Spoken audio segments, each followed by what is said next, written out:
আল্লাহ কোরআনুল কারীমে বলছে আহাসিবান নাসু আন ইউতরাকু আন ইয়াকুলু আমান্না ওয়া হুম লা ইফতানুন। আরে বান্দা, তোমরা কি ভেবেছো শুধু মুখে বলবা আমি মুমিন, আমি মুসলমান, আর আমি আল্লাহ ঈমানের কোনো পরীক্ষা না নিয়ে, ইসলামের কোনো পরীক্ষা না নিয়ে ছেড়ে দেব, জান্নাত দিয়ে দেব? এই ভেবেছো? ভুল ভেবেছো। আল্লাহ কোরআনে বলছে এটা ভুল বান্দা। ওয়ালাকাদ ফাতান্নাল্লাযীনা মিন ক্বাবলিহিম, প্রত্যেক যুগে যে নিজেকে মুমিন পরিচয় দিয়েছে আমি আল্লাহ তার পরীক্ষা নিয়েছি।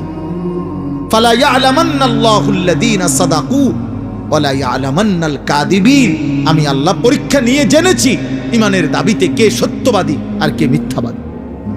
পরীক্ষা দিতে হয়েছে, পরীক্ষা দিয়েছে। প্রত্যেকটা ইবাদত পরীক্ষা, আমাদের জিন্দেগি ভর পরীক্ষা।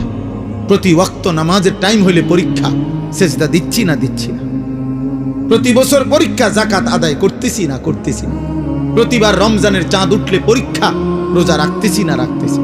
প্রতিবার নারী সামনে আসলে, মোবাইলে হোক আর রাস্তায় হোক, পরীক্ষা, আমি তাকে দেখছি না চোখ নামাচ্ছি। টাকা সামনে আসলে পরীক্ষা, আমি হালাল টাকা নিচ্ছি না হারাম।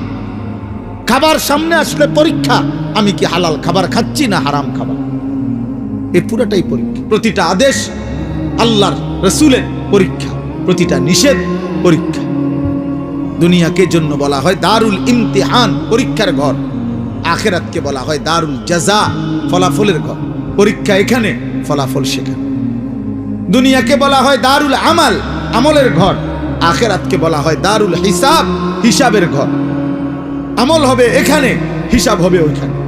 পরীক্ষা হবে এখানে, ফলাফল মিলবে ওইখানে।